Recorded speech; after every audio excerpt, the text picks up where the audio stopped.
La jeune femme s'arrêta avant d'entrer dans la salle de bain, ignorant qu'un homme au physique parfait était en train de prendre une douche torse nu juste à côté. Au moment où elle s'apprêtait à faire quelque chose, l'homme sembla réaliser que quelque chose n'allait pas, il coupa la douche et baissa les yeux. Voyant les pieds d'une femme à l'extérieur, l'homme saisit aussitôt la pomme de douche pour se protéger. À ce moment-là, la jeune femme réalisa également que quelque chose clochait. Elle tendit la main et s'approcha lentement. Dès que le rideau s'ouvrit, la jeune femme fut si effrayée qu'elle en perdit le contrôle. L'intimité de l'homme était devenue minuscule, de la taille d'un grain de poivre.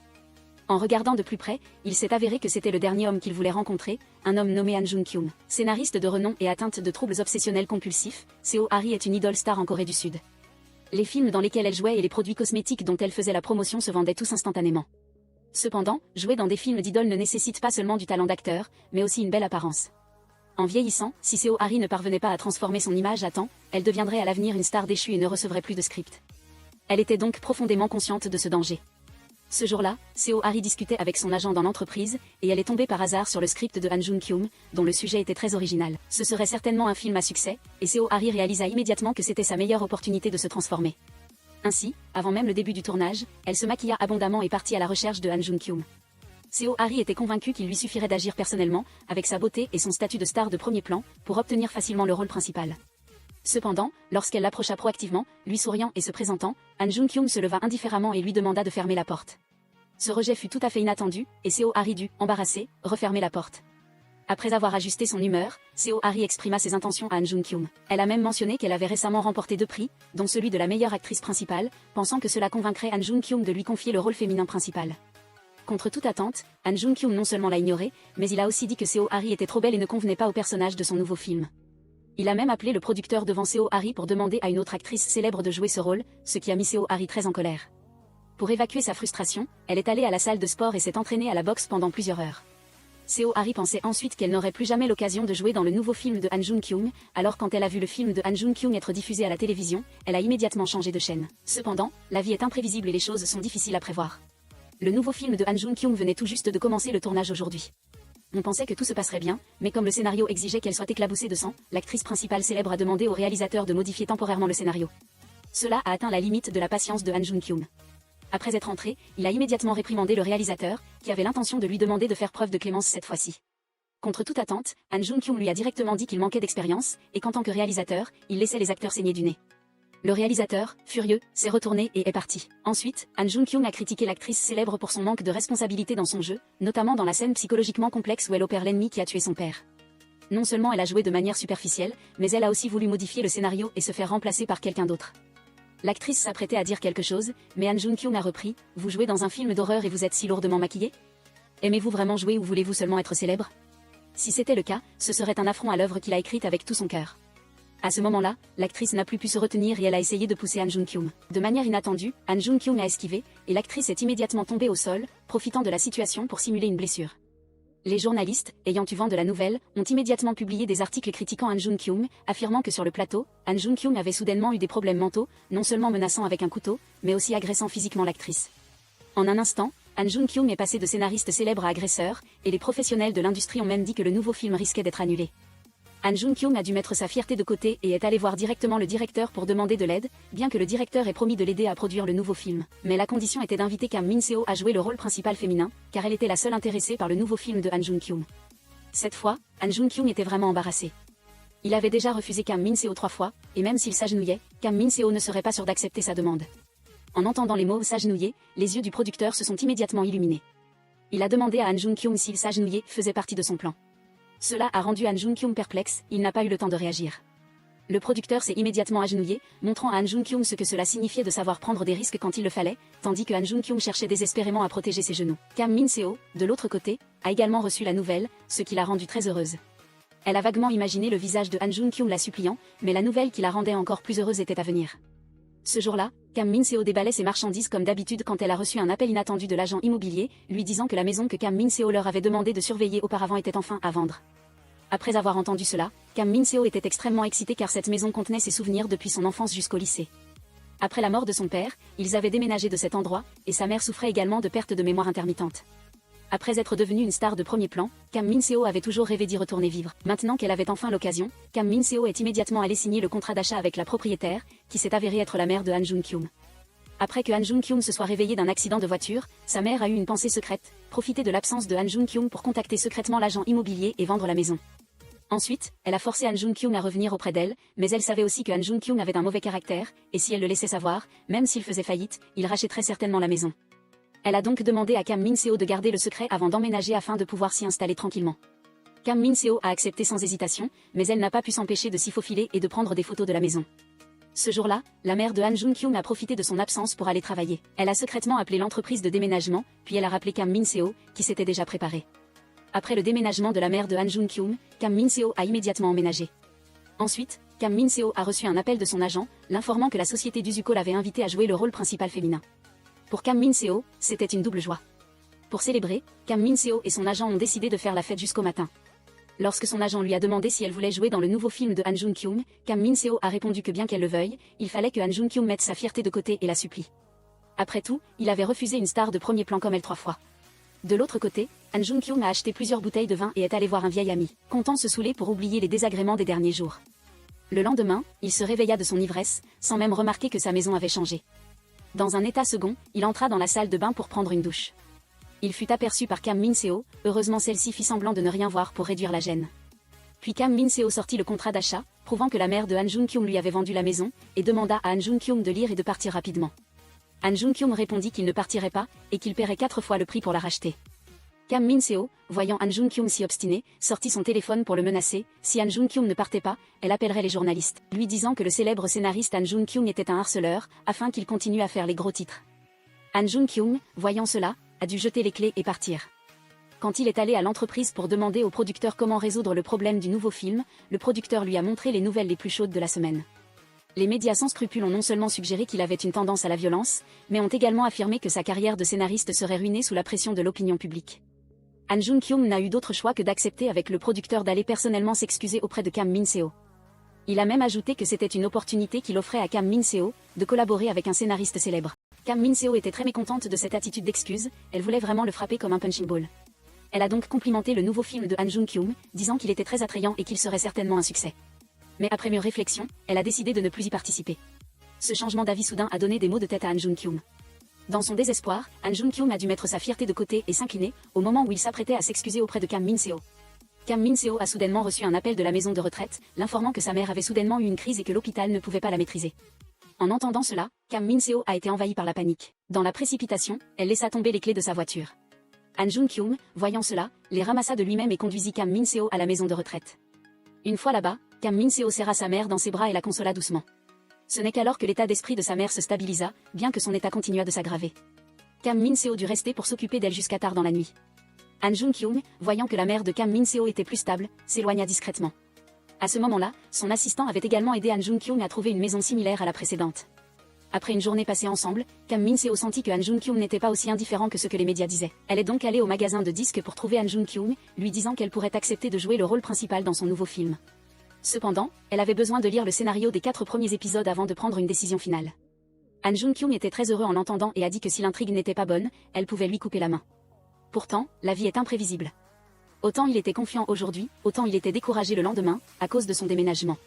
Maintenant, il ne pouvait même plus écrire une seule lettre. En pensant à ce qu'il avait promis à Kam Min-seo, Han Jun-kyung ne sentait plus ses mains et ses pieds. Puis l'assistant entra. Voyant que Han Jun-kyung n'arrivait pas à écrire le titre, il se moqua de lui, disant que son talent s'était peut-être estompé. Han Jun-kyung était en colère et l'a frappé avant de le chasser. Cependant, après une matinée d'analyse avec son assistant, il a réalisé qu'une personne souffrant de phobie du changement et de troubles obsessionnels compulsifs comme lui ne pouvait écrire que dans un environnement familier. Han Jun-kyung, sans vergogne, est donc allé voir Kam Min-seo avec son assistant. Officiellement, il venait chercher des affaires oubliées, mais en réalité, il voulait écrire le scénario dans un lieu familier. Comme prévu, dès que Han Jun-kyung s'est assis, l'inspiration a jailli comme une source. Même en tapant sur le clavier, il se déhanchait de manière envoûtante. À ce moment-là, l'agent de Kam Min-seo essayait toujours de la convaincre d'abandonner le nouveau film de Han Jun-kyung, car l'image de Kam Min-seo était axée sur les films comiques.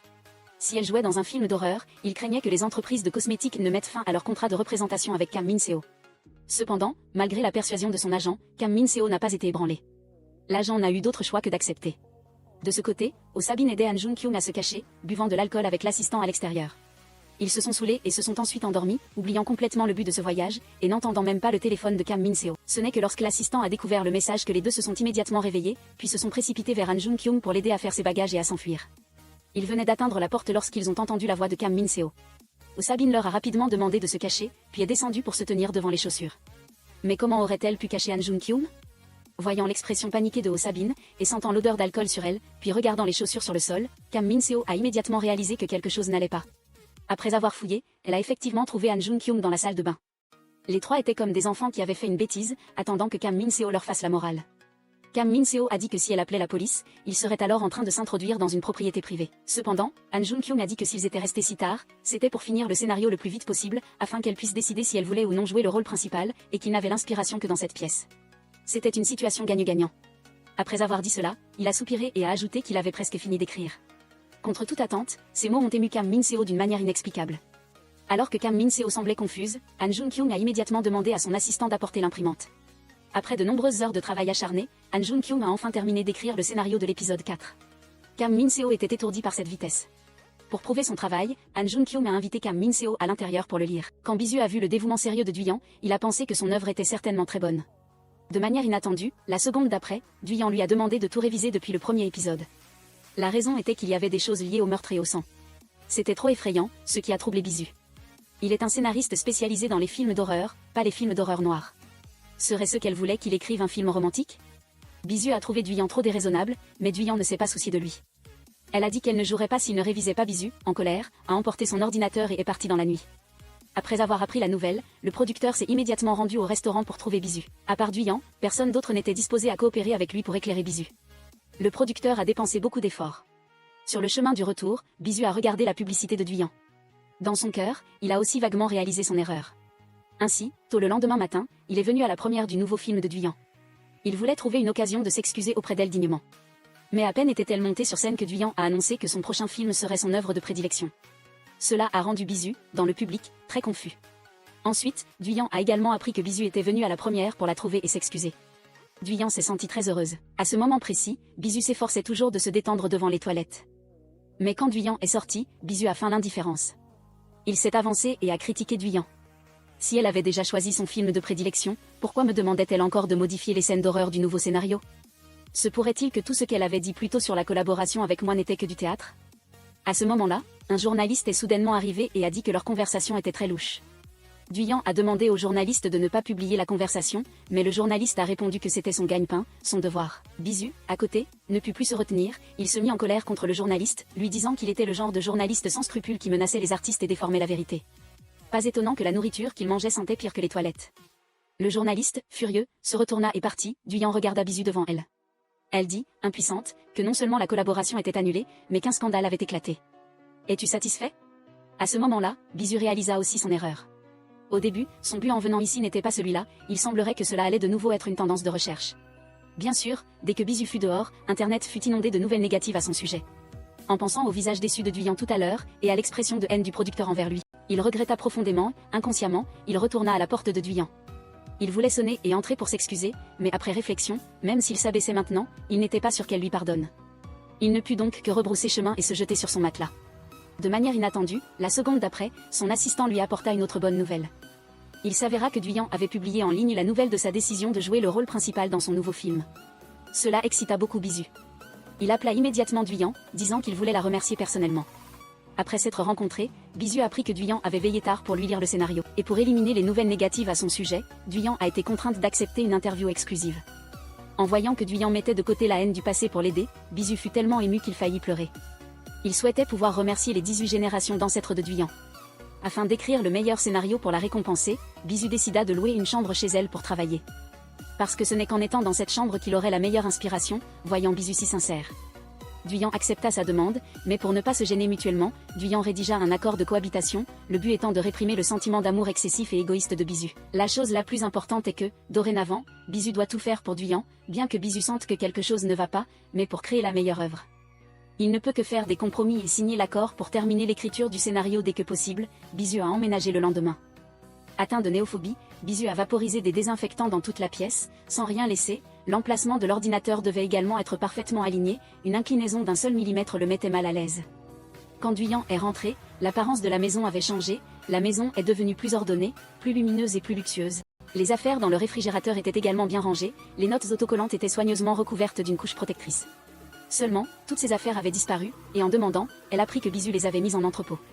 Bien que Duyan fût très en colère, quand elle entendit Bisu promettre de déménager et de l'aider à restaurer l'apparence originale de la maison, Duyan ne s'en soucia plus.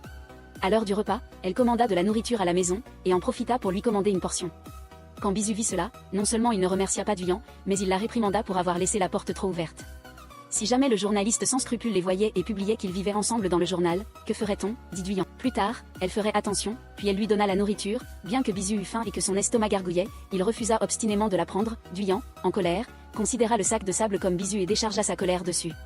Mais ce n'était que le début, Duyan frappa le sac de sable tout l'après-midi, et juste au moment où elle s'apprêtait à prendre une douche, elle rencontra Bisu à la porte de la salle de bain, leurs regards se croisèrent, Bisu n'avait aucune courtoisie, il entra le premier, laissant Duyan dehors, incapable de se calmer, elle savait maintenant enfin. À ce moment-là, elle s'était précipitée pour accepter de vivre ensemble, c'était vraiment une erreur, quiconque avait pris une douche savait que si les vêtements étaient mouillés, on ne pouvait pas les porter. Actuellement, Bisu est confronté à ce problème, alors il a trouvé un moyen, il a crié quelquefois à l'extérieur, après s'être assuré que personne n'entendait.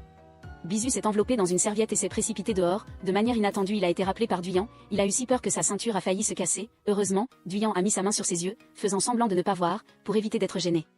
Quand elle a su que Bisu s'était luxé la hanche, Duyan lui a gentiment demandé s'il voulait mettre un peu de pommade. Bien que Bisu ait affirmé que ce n'était pas nécessaire et les remercier, quand il est sorti et a vu la pommade à la porte, il l'a quand même appliquée. À ce moment-là, Duyan était allé à la maison de retraite rendre visite à sa mère, comme son état s'était amélioré, sa mère a proposé de retourner à l'ancienne maison et d'y rester quelques jours. Duyan, en entendant cela, fut très heureuse, pour ne pas mettre mal à l'aise Bisu, qui souffrait de néophobie. Quand il revint, Duyan lui annonça immédiatement que sa mère viendrait rester quelques jours et demanda à Bisu de déménager quelques jours, car elle voulait temporairement décorer la chambre de Bisu comme elle l'était avant le décès de son père. En entendant cela, Bisu non seulement accepta volontiers, mais aida aussi Duyan à arranger la pièce pour qu'elle ressemble encore plus à avant, ils accrochèrent même ensemble les photos de Duyan quand ils eurent fini de ranger la maison. Il était déjà tard, et l'opinion de Duyan sur le trouble obsessionnel compulsif de Bisu avait également subi de grands changements. Le lendemain, la mère de Duyan est retournée dans la maison longtemps délaissée, les doux souvenirs du passé ont immédiatement envahi son esprit, la submergeant d'émotions jusqu'aux larmes. Au même moment, Bisu aidait dans le magasin de disques d'un ami, il a vu une guitare sur scène, l'inspiration créative a immédiatement jailli, alors il a posé l'instrument, puis est rentré chez lui en courant. Sans surprise, Bisu avait déménagé et ne pouvait pas écrire un seul mot après une longue lutte. Bisu a décidé de se faufiler dans son ancienne chambre, et bien sûr, dès qu'il s'est assis, il a été comme rechargé, l'inspiration est venue sans interruption. Les bonnes idées ne peuvent s'arrêter, le lendemain matin est arrivé sans qu'il s'en rende compte, il avait oublié que la mère de Duyan était encore à la maison. Quand Duyan l'a vu, Bisu a réagi à temps. Cette fois, ils étaient fichus, au moment où ils s'inquiétaient de ranger leurs affaires, la voix de la mère de Duyan a soudainement retenti par derrière, ce qui les a effrayés. En se retournant, il s'est avéré que la mère de Duyan avait pris Bisu pour son mari, puis la mère a joyeusement dressé la table pour Bisu, préparant un kimchi délicieux et mondialement connu, pour que Bisu mange davantage. La mère a même montré son affection devant Duyan, ce qui les a mis très mal à l'aise. Après le repas, ils sont allés dans un magasin d'instruments de musique en libre service, après avoir fait le tour. Bisu a pris la guitare avec assurance, il a dit qu'il voulait jouer une chanson que la mère de Duyan aimait. Quand la mère de Duyan a dit vouloir entendre la chanson de la fée du shampoing, Duyan a immédiatement dit à Bisu de ne pas se mettre dans l'embarras, mais Bisu lui a répondu de ne pas le sous-estimer, car il était meilleur qu'elle ne l'imaginait. En effet, Bisu non seulement jouait habilement, mais sa voix était aussi très douce et délicate. En voyant cette scène devant ses yeux, le cœur de Duyan s'est soudainement emballé. Au même moment, Duyan a reçu un appel inattendu de son agent, lui disant de se rendre rapidement à la société technique pour discuter du renouvellement de son contrat de promotion de marque, et soulignant également, cette fois, le PDG de la marque économique a personnellement présidé l'entretien, et Jouine devait y assister en personne. Cependant, Jouine hésitait car elle était inquiète pour sa mère. Quand Bisu l'a appris, il a immédiatement proposé de l'aider à prendre soin de sa mère. Après tout, Bisu avait été appelé « papa » pendant une bonne partie de la journée, il devait donc assumer ses responsabilités. Voyant Bisu et sa mère s'entendre si bien, Jouine a pu partir l'esprit tranquille. Quand elle est arrivée au siège de l'entreprise technologique, elle a découvert que le jeune PDG de la marque était en fait son ami d'enfance, Yujin, l'héritier d'une famille de conglomérats. Ils étaient de bons amis au lycée, et même à l'époque, Yujin avait secrètement des sentiments pour Jouine. Mais devant partir étudier à l'étranger, il n'avait pas eu le temps de lui avouer ses sentiments. Il s'était contenté de peindre discrètement un tableau pour Duyan en guise de souvenir. De retour au pays, il fut par hasard nommé directeur de la marque représentée par Duyan, il demanda donc immédiatement à son assistant de contacter Duyan en premier. Après l'expiration de l'ancien contrat, il allait signer avec une autre actrice célèbre, mais Yujin continua de choisir Duyan. De plus, il éleva son statut de représentante de la marque au rang d'ambassadrice mondiale, bien que Duyan ne comprenne pas pourquoi Yujin agissait ainsi, cela lui donnait beaucoup plus de prestige. Après la signature du contrat, Yujin en profita pour inviter Duyan à boire chez lui. En chemin, ils n'ont cessé de se raconter de joyeuses histoires de l'époque. Quand ils sont rentrés chez eux, Duyan a été choquée, elle ne s'attendait pas à ce que Yujin décore la maison de manière si exquise. Il avait même placé les tableaux qu'il avait peints pour Duyan à l'époque à l'endroit le plus visible, ce qui a vraiment ému Duyan. Pour raviver les beaux souvenirs entre eux, Yujin a même cuisiné lui-même, il a préparé du vin de fruits pour Duyan. Cependant, Duyan a cru à tort que Yujin faisait toutes ces choses pour elle par simple hospitalité envers une amie proche, bien que pendant la conversation, Yujin ait toujours montré qu'il avait des sentiments particuliers pour Duyan. Mais Duyan n'a toujours pas fait attention. Au même moment, Bisu dansait avec la mère de Duyan à la maison. Après son retour, Duyan, dans un état de confusion, a fortuitement vu cette scène émouvante. Duyan a eu l'impression que son père était à ses côtés, et elle ne s'attendait pas à ce que Bisu, si peu doué pour s'exprimer, ait un côté aussi tendre. Cela a fait pleurer Duyan. Une fois que sa mère s'est endormie, Duyan a spécialement acheté 2 canettes de bière à Bisu. Elle l'a remercié de l'avoir aidé à s'occuper de sa mère toute la journée et d'avoir apporté à sa mère atteinte de la maladie d'Alzheimer un bonheur inégalé.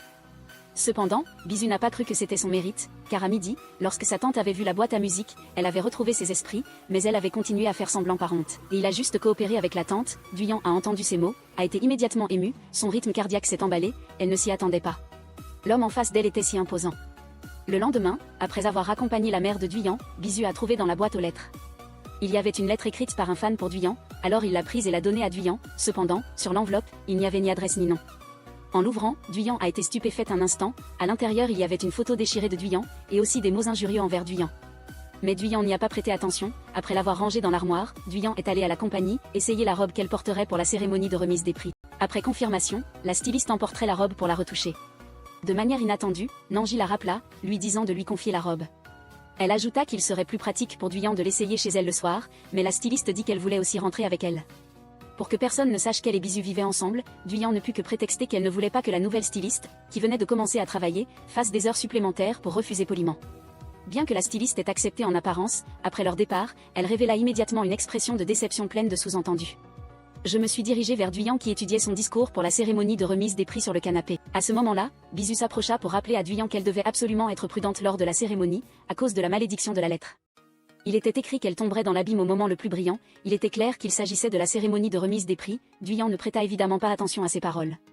Le lendemain, Duyan préparait sa tenue dans le dressing, Bisu fit soudain irruption, quand il vit Duyan, belle comme une fée, apparaître devant lui. Son cœur s'agita immédiatement, il oublia complètement qu'il était venu ici pour trouver Duyan, quand il réagit. Il réalisa qu'il était venu ici pour avertir Duyan de faire attention, parce qu'il avait toujours le sentiment que des méchants se cachaient autour de Duyan. Une fois tous les recoins vérifiés, il partit soulagé. Au même moment, Yujin apporta un cadeau à Seo Hari. Pendant leur conversation, Seo Hari mentionna soudainement la styliste, ayant l'impression de l'avoir déjà rencontrée quelque part, mais elle ne parvenait à se souvenir de rien. Yujin lui dit de ne plus y penser, qu'en tant que star de premier plan, elle avait rencontré tant de gens qu'elle ne pouvait pas tous les retenir. Seo Hari fut d'accord, sans savoir que leur conversation était entendue par la styliste qui se trouvait juste devant la porte, ce qui la rendit très irritée. Ainsi, lorsque Seo Hari ne fit pas attention, la styliste ajouta secrètement des somnifères à sa boisson après la première cérémonie de remise des prix, quand Seo Hari est rentré se reposer. La styliste fit semblant d'être attentionnée et donna une boisson à Seo Hari. Seo Hari ne se douta de rien, prit une gorgée et s'endormit immédiatement. Quand elle se réveilla, ses mains étaient fermement liées. À ce moment-là, la styliste révéla un visage féroce et demanda à Seo Hari, « Pourquoi t'ai-je donné tant de chance et tu ne te souviens toujours pas de moi ?» Les paroles de la styliste firent trembler Seo Hari de peur. Elle pleura et implora la styliste de l'épargner. Mais la styliste non seulement l'ignora, mais lui bâillonna aussi la bouche, puis la traîna dans une petite pièce. Elle dit à Seo Hari qu'elle voulait seulement que Seo Hari tombe dans l'abîme, au sommet de sa gloire. À ce moment-là, la deuxième cérémonie de remise des prix était sur le point de commencer. Cependant, le personnel ne put pas trouver Seo Hari. Pendant qu'il cherchait, Han Jun-kyung découvrit soudain la styliste sortant avec la robe de Seo Hari. Il réalisa immédiatement que quelque chose n'allait pas. Il courut alors dans le vestiaire pour chercher et trouva Seo Hari dans la petite pièce. À ce moment-là, elle était tombée par terre. Han Jun-kyung la souleva immédiatement, puis la serra fort dans ses bras, craignant qu'elle ne souffre davantage.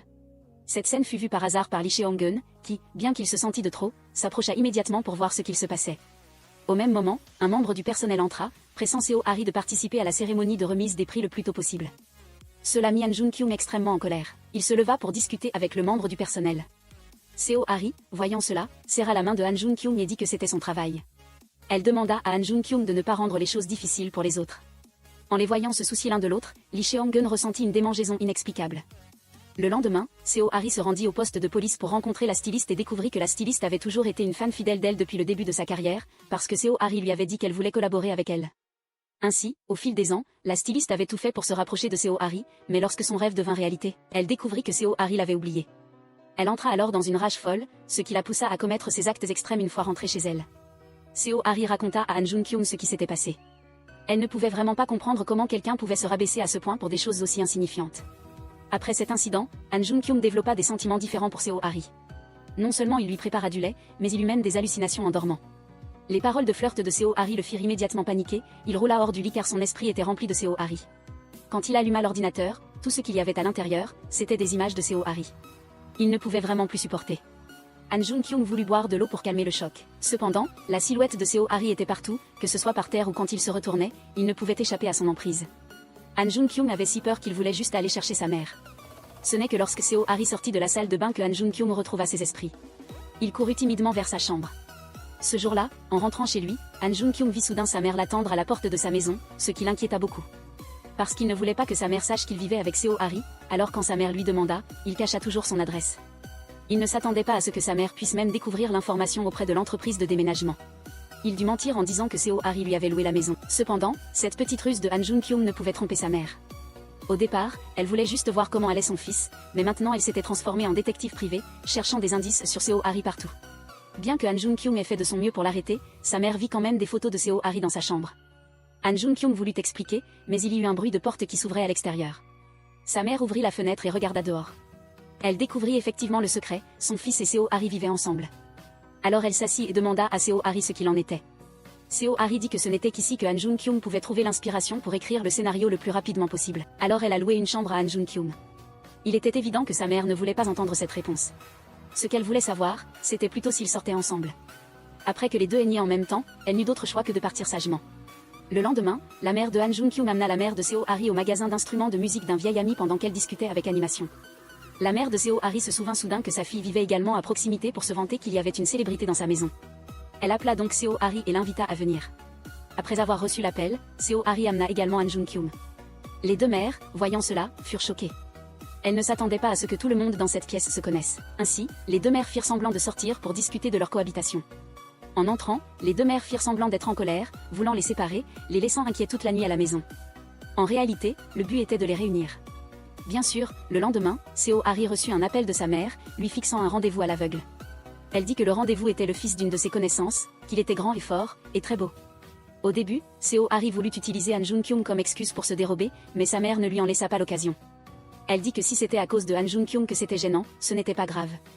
N'ayant pas le choix, Seo Hari accepta. Lorsqu'elle arriva au lieu du rendez-vous, elle réalisa alors que son rendez-vous à l'aveugle était en fait Han Joon-kyung. Il s'avérait que leur mère s'était entendue. Maintenant qu'ils étaient là, ils traversèrent tout le processus d'un rendez-vous à l'aveugle. Après des échanges profonds entre les deux parties, leur cœur se rapprochait progressivement et leur amour devenait plus profond.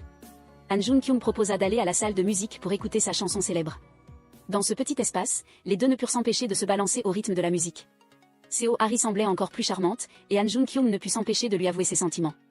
Il dit qu'auparavant, il avait choisi de vivre ensemble pour composer, mais depuis que Seo Hari avait été enfermé dans la petite pièce, il était tombé amoureux de Seo Hari. Seo Hari, après avoir entendu cela, n'accepta pas directement. Au lieu de cela, elle demanda à Han Joon-kyung de lui donner un peu de temps pour réfléchir. Au même moment, leur cohabitation fut découverte par le journaliste sans scrupules. Pour obtenir son bonus KPI de fin d'année, il était sur le point de publier cette grande nouvelle en première page. Après que Lee Cheong-gun l'ait découvert, pour protéger la femme qu'il aimait, il alla impérieusement trouver le journaliste sans scrupules et lui demanda de ne pas publier d'articles aléatoires sur leur ambassadrice de marque, sinon il serait accusé de diffamation et de calomnie, et poursuivi jusqu'à ce qu'il ne lui reste plus que son slip. Et il ajouta qu'il sortait avec Seo Hari. Ensuite, Lee Cheong-gun alla trouver Seo Hari et Han Joon-kyung. Il leur dit que leur cohabitation avait été découverte par le journaliste sans scrupules. Pour que le scandale n'affecte pas la marque et n'entrave pas le développement des événements, Lee Cheong-gun décida que le lendemain, il y aurait des nouvelles sur sa relation avec Seo Hari. Han Joon-kyung ne voulait pas de cela, pourquoi le scandale avec lui affecterait-il la marque, et pas avec Lee Cheong-gun? Lee Cheong-gun rétorqua, comparé à une star de premier plan et un scénariste célèbre qui vivent ensemble avant le mariage, n'est-ce pas plus positif d'aimer un vieil ami? Il ajouta que lorsque le buzz se calmerait, il publierait la nouvelle de leur rupture, et qu'alors personne ne s'en soucierait. Après que Seo Hari ait écouté, elle a accepté l'idée de Lee Cheong-gun, ce qui a bouleversé la perception de Han Joon-kyung. Il venait de déclarer sa flamme à Seo Hari et avait été rejeté, mais maintenant elle acceptait Lee Cheong-gun sans même réfléchir. Han Joon-kyung était stupéfait. Les jours suivants, Han Joon-kyung n'avait le cœur à rien faire. Même aller chez son meilleur ami le déprimait. À ce moment-là, le médecin appela Han Joon-kyung pour lui annoncer que sa mère avait un cancer en phase terminale. Han Joon-kyung était stupéfait. Maintenant, il voulait juste voir sa mère et lui demander pourquoi elle lui avait caché cela. Mais quand il apprit que sa mère avait quitté l'hôpital pour vivre sa propre vie, Han Joon-kyung ravala les mots qu'il était sur le point de prononcer. Des larmes montèrent à ses yeux, pour que sa mère ne les voie pas. Han Joon-kyung ne put que trouver une excuse pour partir. Sur le chemin du retour, Han Joon-kyung se rappela ce que sa mère lui avait dit. Il s'avérait qu'à l'époque, sa mère avait vendu sa maison. Le but était de pouvoir voir davantage son fils pendant les jours qui lui restaient. En pensant à cela, Han Jung-kyung eut des remords. Alors le lendemain, il appela de lui-même sa mère, alla faire du shopping avec elle, lui acheta des vêtements, puis il alla avec sa mère chez le bijoutier pour acheter une très grande bague en diamant à offrir à sa future belle-fille. Maintenant, il voulait juste passer le plus de temps possible avec sa mère dans les jours à venir, afin de rattraper petit à petit les erreurs qu'il avait commises auparavant. Au même moment, Lee Cheong-gun poursuivait également Seo Hari avec acharnement. Non seulement il dépensait une somme d'argent énorme, pour annoncer leur relation, il amena effrontément Seo Hari à l'entreprise pour rencontrer sa sœur. Même après le tournage de la publicité, il montra délibérément son affection à Seo Hari. Le soir, dès que Han Jung-kyung rentra chez lui, il entendit quelqu'un l'appeler.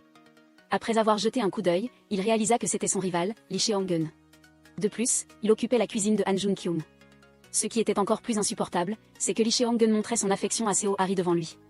Han Jung-kyung, qui avait une phobie des choses nouvelles, sentit immédiatement que quelque chose n'allait pas.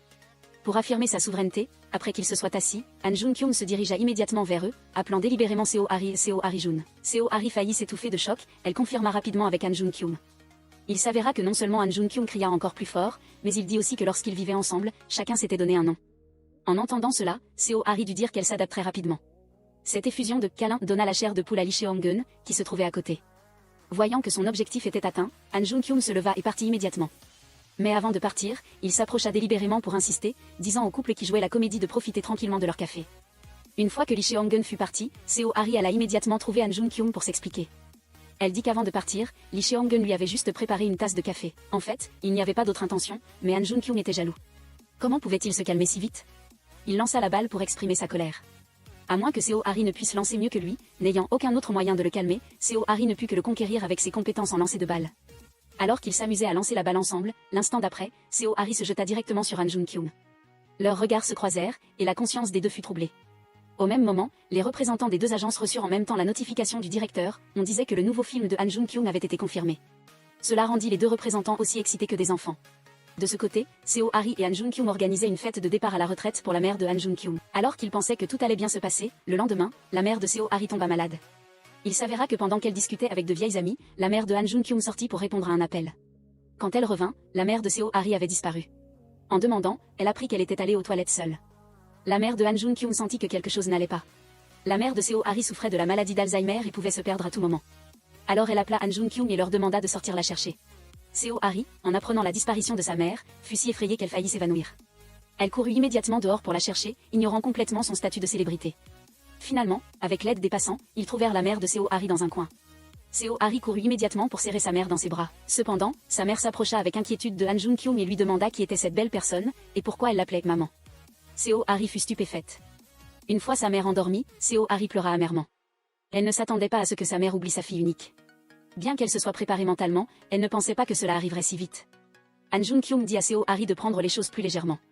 Même si sa mère l'avait oubliée maintenant, elle pensait qu'elle était l'élève préférée de son mari. Peut-être qu'elle craignait que Seo Hari ne s'ennuie à toujours jouer le rôle de fille, alors elle avait arrangé qu'elle joue plus de rôle. Parce que tu es une actrice talentueuse, je suis sûre que tu peux bien faire. En entendant cela, Seo Hari fut très ému. Han Jung-kyung avait si bien expliqué la situation de sa mère, et leur amour s'en trouva d'autant plus renforcé. Seo Hari ne put plus se retenir et embrassa Han Jung-kyung sur la joue. Han Jung-kyung fut stupéfait. C'était la première fois de sa vie qu'il ressentait une telle légèreté. C'était vraiment étrange que Seo Hari réagisse ainsi.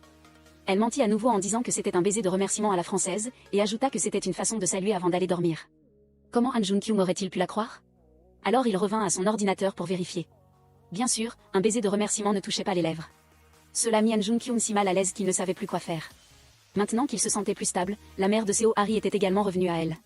Seo Hari s'approcha en hésitant pour lui demander, heureusement, elle m'avait retrouvé la mémoire. Une fois qu'elle fut partie, Han Jung-kyung proposa à Seo Hari qu'ils aillent vivre leur propre vie à deux pour renforcer leurs sentiments.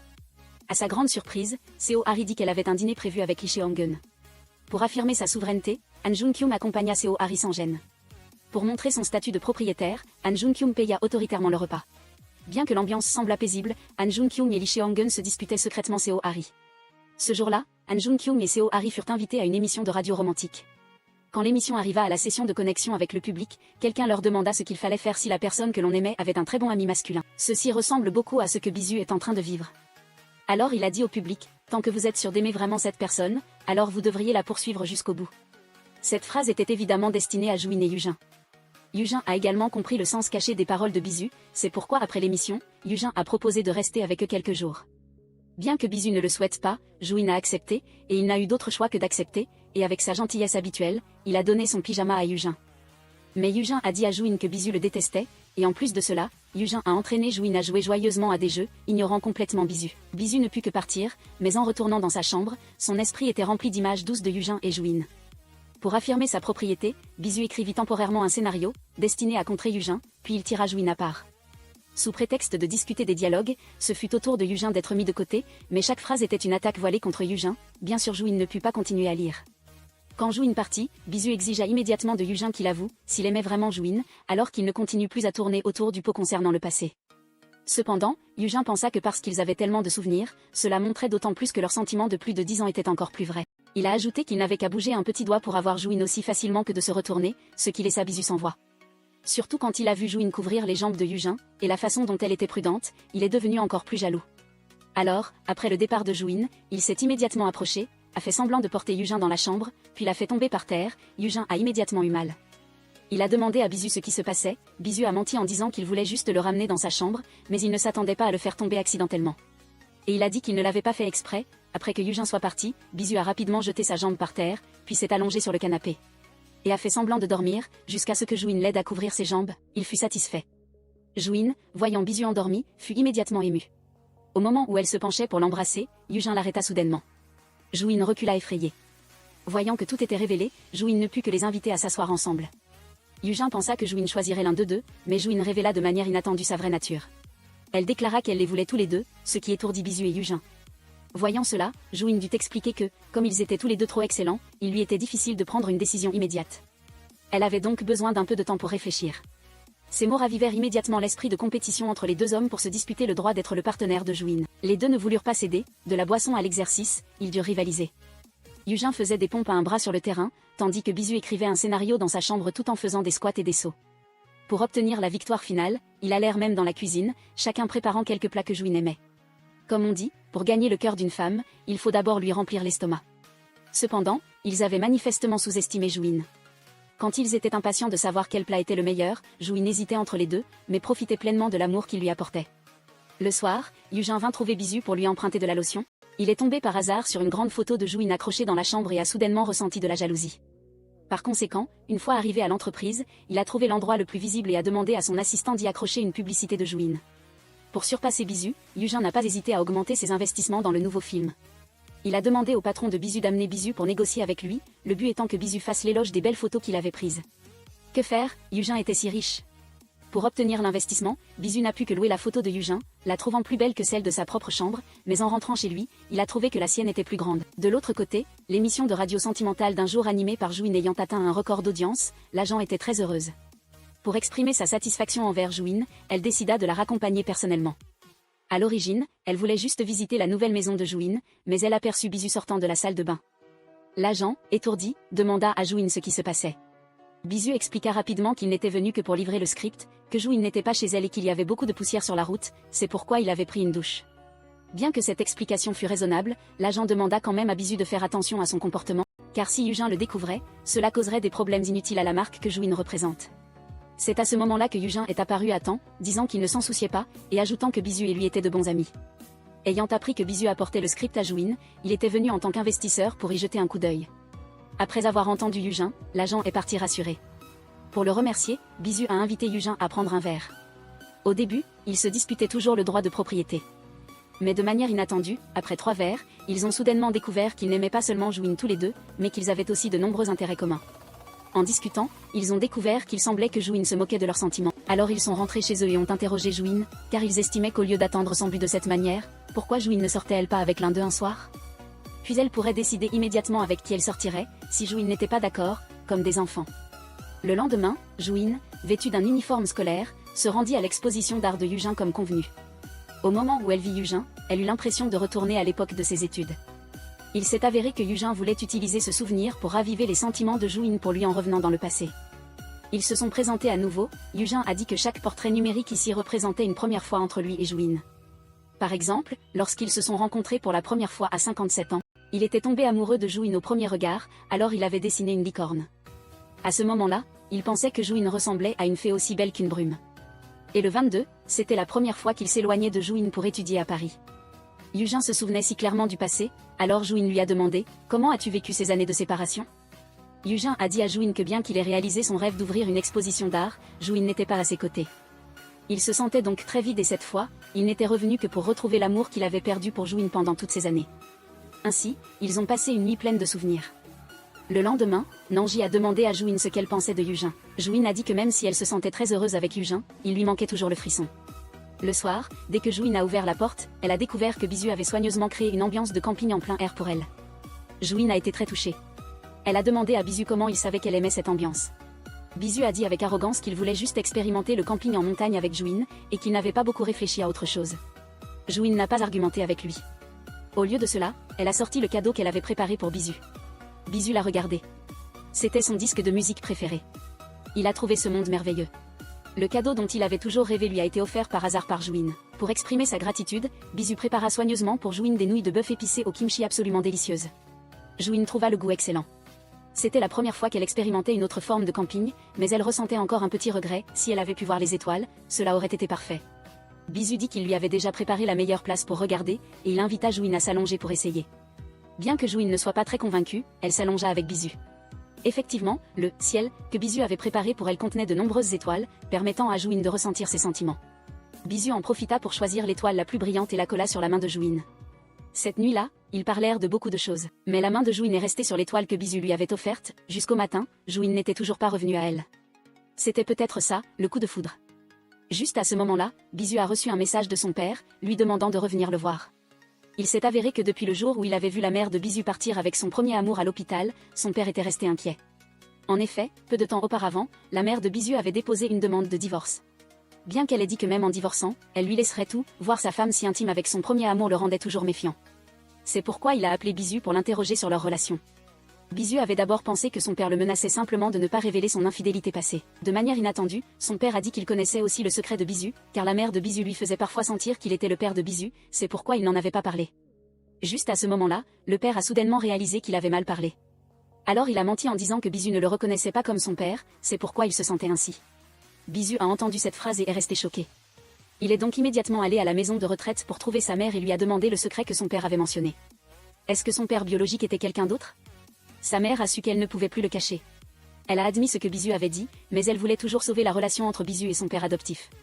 Alors elle a pris rendez-vous avec eux, car elle sentait que même si c'était son père adoptif, il pouvait toujours aider Bisu dans les moments importants, car après tout, son temps était compté.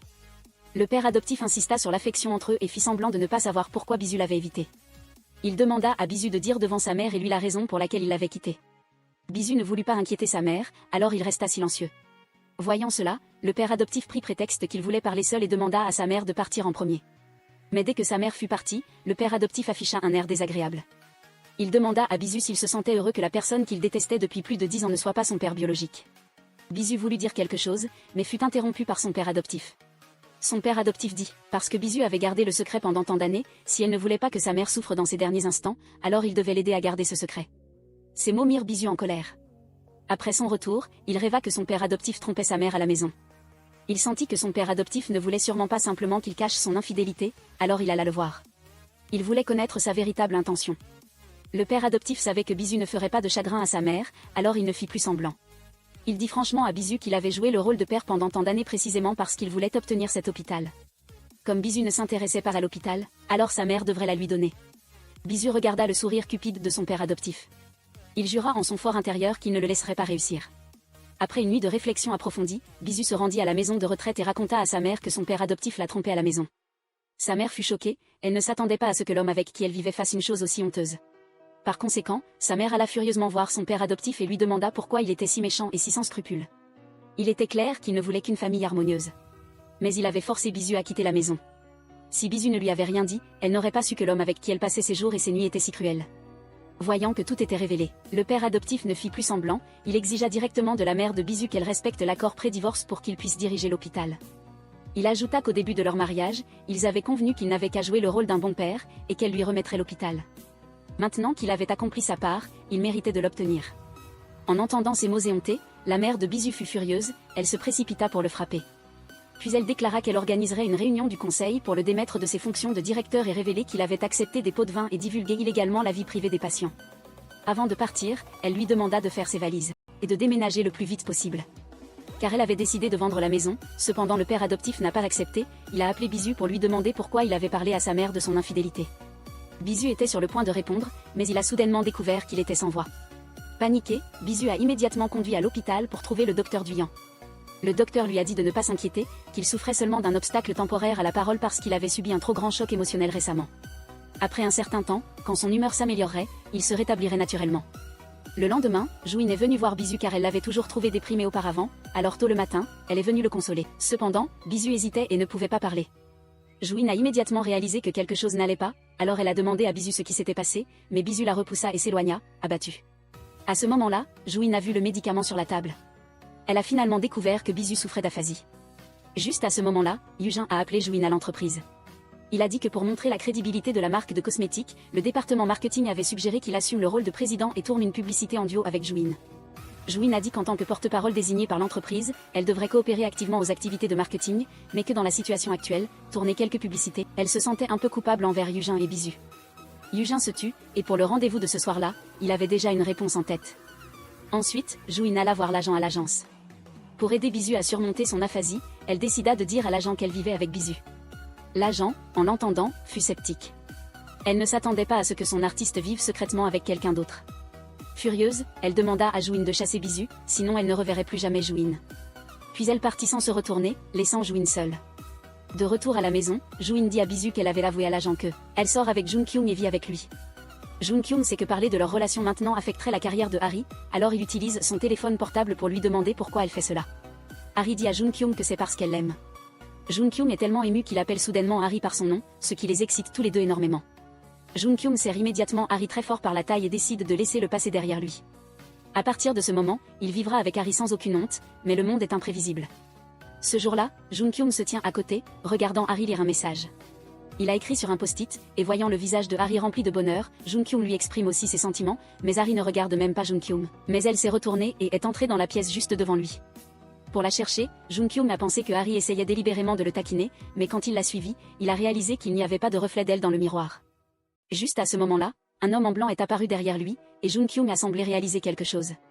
Alors il a demandé à l'homme s'il avait disparu devant Harry. L'homme a dit que même si ce n'était pas lui qui l'avait fait, il avait en effet disparu.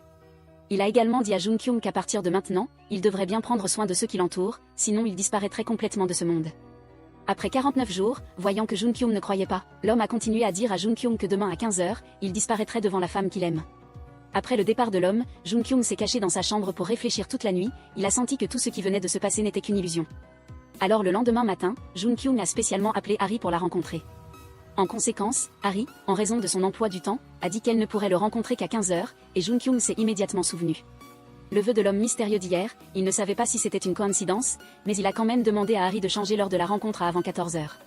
Bien que son emploi du temps soit chargé, Harry a quand même promis de venir le plus tôt possible. Mais à cause des embouteillages, quand Jung-kyung est arrivé, il était déjà 15h, et Harry l'attendait déjà là-bas. Jung-kyung s'est avancé joyeusement pour saluer Harry, mais Harry ne l'a pas vu et n'a pas non plus entendu ce qu'il a dit. Au même moment, Jung-kyung a soudainement découvert qu'il n'y avait pas de reflet de lui dans le miroir de l'armoire à vin, et ce n'est qu'alors qu'il a paniqué. Il s'est précipité pour toucher Harry, mais cela l'a effrayé. Harry a clairement senti quelque chose, mais il n'y avait rien autour d'elle. Elle a immédiatement eu des frissons, puis a rapidement pris son sac et s'est enfuie. Jung-kyung a regardé le dos de Harry s'éloigner. Il savait que ce que l'homme mystérieux avait dit la nuit dernière était vrai, il disparaîtrait après 49 jours, et maintenant Jung-kyung était vraiment effondré. Il a crié pour que l'homme mystérieux sorte. Il voulait savoir pourquoi c'était lui, mais l'homme mystérieux n'est pas apparu. Jung-kyung, désespéré, est allé au magasin de disques, où Harry l'attendait par hasard. Harry voulait à l'origine qu'il explique pourquoi il n'était pas apparu, mais Jung-kyung a dit que ces choses n'étaient pas importantes. Harry a pensé que Jung-kyung la blâmait d'être partie tôt. Alors elle a dit à Jung-kyung de s'appuyer sur son épaule pour le consoler, mais Jung-kyung était en colère, disant qu'elle faisait des choses aussi absurdes. Cela n'avait aucun sens. Harry était confuse, elle a senti que Jung-kyung était vraiment déraisonnable, alors elle est partie en colère. La nuit, l'homme mystérieux est réapparu. Jung-kyung lui a demandé s'il y avait un moyen de ne pas disparaître. L'homme a dit à Jung-kyung de bien vivre, de ne pas être trop triste. Même une seule minute de tristesse, il le regretterait plus tard. Après une nuit d'ivresse, Jung-kyung est allé à l'hôpital rendre visite à sa mère gravement malade, voyant sa mère souffrir chaque jour, et la douleur de devoir se séparer de ses proches tout en gardant le sourire.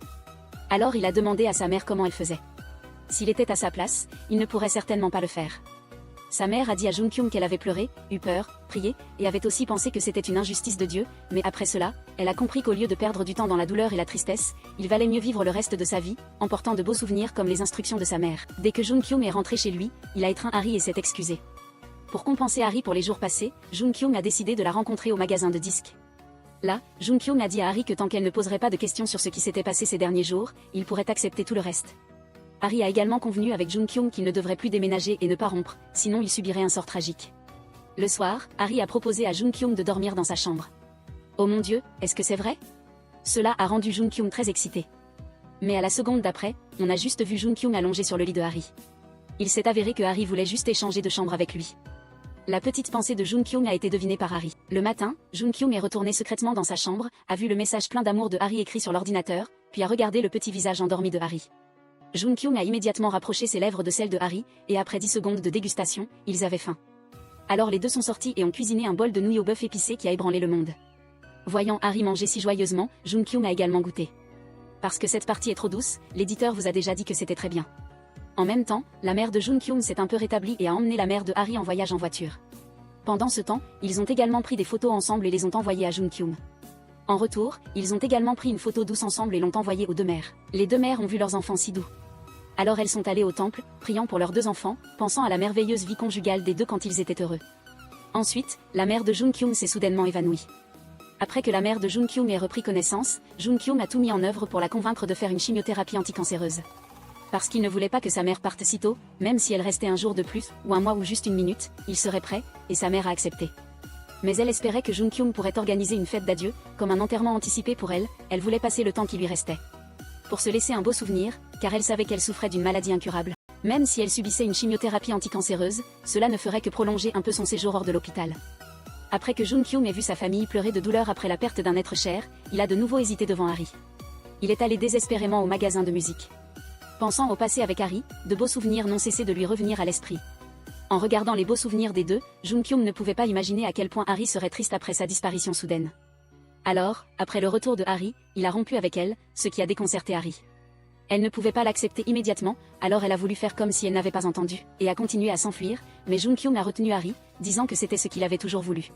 Cette fois, Harry a été vraiment blessé, mais le lendemain, Harry est quand même venu aux funérailles de la mère de Jung-kyung de peur de la rendre triste. Ils le savaient tous les deux tacitement, alors ils n'ont pas prononcé un mot de tristesse, ils ont parlé des choses les plus simples de la famille, comme tous les aînés de la maison. Leur sujet tournait toujours autour des enfants, pour ne pas rendre les adultes tristes, ils se regardaient toujours tendrement, comme quand ils étaient follement amoureux, après les funérailles. Harry a appelé Jung-kyung dans la salle de musique, car ne voulant pas endurer cela, Harry a décidé de le laisser partir, alors elle a rendu à Jung-kyung la bague que sa mère lui avait donnée. Avant de partir, Harry a dit à Jung-kyung de rester auprès de sa mère, après tout, sa mère n'avait plus beaucoup de temps. La nuit, sa mère a demandé à Jung-kyung de dormir à côté d'elle. Jung-kyung, comme quand il était petit, s'est niché dans les bras de sa mère, il l'accompagnerait jusqu'à la fin, peu de temps après. Sa mère a quand même été emportée par la cruelle maladie. Après le départ de sa mère, pour s'engourdir, Jung-kyung s'est enfermé dans sa chambre. Travaillant jour et nuit pour créer un scénario, parce que c'était un scénario qu'il avait écrit basé sur Harry, pour ne pas avoir de regrets, il voulait le terminer pendant le temps qui lui restait, jusqu'à ce jour-là. L'équipe était présente à la lecture du scénario, et en expliquant la scène d'amour après l'amnésie, Harry a senti que, même après avoir perdu la mémoire, l'amour subsistait dans le subconscient. Cependant, Jung-kyung a dit que si la mémoire était perdue, alors que ce soit l'amour ou la peur, tout devrait recommencer. Harry a senti que Jung-kyung évitait ses sentiments intérieurs, alors après le travail, elle est allée au magasin de musique pour le trouver. Elle lui a demandé s'il l'avait déjà aimé. Jung-kyung a dit, si tu n'es venu ici que pour souffrir, alors continue. Harry a dit à Jung-kyung de ne pas dire des choses contraires à sa conscience, sinon seule elle-même serait blessée. Au moment où Harry voulait partir, Jung-kyung a disparu devant elle. Harry a été choqué, elle n'avait même pas eu le temps de réagir. Jung-kyung lui a inconsciemment tiré le bras, Harry, effrayé, a reculé sans cesse. Regardant la pièce vide, Harry s'est précipité dehors. Mais dès qu'elle est rentrée chez elle, Jung-kyung est réapparu derrière elle. Harry a semblé réaliser quelque chose, elle est retournée dans sa chambre, a sorti son téléphone et a fait des recherches. Les cas de personnes disparaissant soudainement, elle a finalement compris pourquoi Jung-kyung l'avait quitté. Alors, quand Jung-kyung a pris ses bagages pour partir, Harry l'a immédiatement poursuivi et l'a serré très fort dans ses bras. Harry a dit que même si elle aurait très peur quand Jung-kyung disparaîtrait soudainement, la séparation actuelle était encore plus déchirante. Elle voulait d'autant plus aller jusqu'au bout avec Jung-kyung parce qu'elle l'aimait. Et c'était le plus beau cadeau que Jung-kyung pouvait lui offrir. En entendant la tendre confession de Duyan, Bisu ne put plus contenir son anxiété. Alors, il s'approcha et embrassa Duyan, puis ils passèrent une nuit torride. Cette scène étant trop intense, l'éditeur ne put que vous aider à la visualiser. Le lendemain, Bisu se rendit à la maison de retraite pour récupérer les reliques de sa mère. Sous une petite boîte, il trouva une photo jaunie. Après mûre réflexion, cette personne ressemblait étrangement à l'homme mystérieux apparu précédemment. Il sembla comprendre quelque chose, alors il apporta des fleurs au bord de la rivière après avoir rendu hommage à sa mère. L'homme mystérieux apparut à nouveau à ses côtés. Il s'avéra que cet homme était le père de Bisu, car quand il était jeune, il avait été victime d'un accident de la circulation, n'a pas pu accompagner la mère de Bisu jusqu'au bout. C'est pourquoi, quand Bisu a eu l'accident de la circulation, son père a prolongé la vie de la mère de Bisu. Le but était que Bisu accompagne sa mère jusqu'au bout, même s'il ne pouvait pas faire en sorte que Bisu continue à vivre. Mais il a fait comprendre l'amour à Bisu, et après que Bisu ait découvert toute l'histoire, il a finalement pu se débarrasser de ses inquiétudes. De retour chez lui, Bisu a tout raconté à Duyan et l'a remercié d'avoir toujours compris son absurdité. Les jours suivants, Bisu a continué à perfectionner le scénario. Duyan a également organisé une fête de fin d'écriture pour lui. Ensuite, Bisu est allé à l'entreprise, a dit au revoir à chaque collègue, et a confié ses secrets d'écriture à son assistant, lui demandant d'assumer son poste au sein de l'entreprise à l'avenir. Puis il a rempli la maison de post-it, espérant qu'après sa disparition soudaine, Harry pourrait vivre une bonne vie, car il savait qu'il ne lui restait plus beaucoup de temps. C'est pourquoi Jung-kyung chérissait encore plus le temps passé avec Harry. La nuit, Jung-kyung et Harry ont dormi dans le lit, discutant de l'avenir ensemble. Ils sont allés camper avec leur famille, marchant ensemble sur une route pleine de fleurs. Les 4 saisons ont changé, année après année, mais ce n'était que l'imagination de Jung-kyung. Après 12 heures, Jung-kyung a finalement disparu dans les bras d'Harry. Bien qu'elle s'y soit préparée, lorsque cela s'est réellement produit, Harry a quand même eu très mal. Malgré cela, elle avait promis à Jung-kyung de continuer à vivre heureuse. Le film scénarisé par Jung-kyung a connu le succès et est devenu célèbre. Harry a continué à vivre heureuse avec ses proches. Un an plus tard, elle a reçu une lettre que Jung-kyung avait envoyée auparavant. Il espérait qu'Harry l'oublierait complètement après avoir lu cette lettre, mais comment Harry aurait-elle pu faire cela? De temps en temps, elle se rendait encore aux endroits où ils étaient allés ensemble, elle sentait toujours Jung-kyung l'encourager. Ou quand elle recevait un prix, Jung-kyung apparaissait toujours pour la féliciter. Même si Jung-kyung n'était pas à ses côtés, Harry porterait toujours son amour. Sourire aux lèvres, elle avançait. Elle espérait que ceux qui avaient encore des êtres chers à leur côté chériraient chaque instant passé avec eux. Le film d'aujourd'hui se termine ici. Merci de votre attention.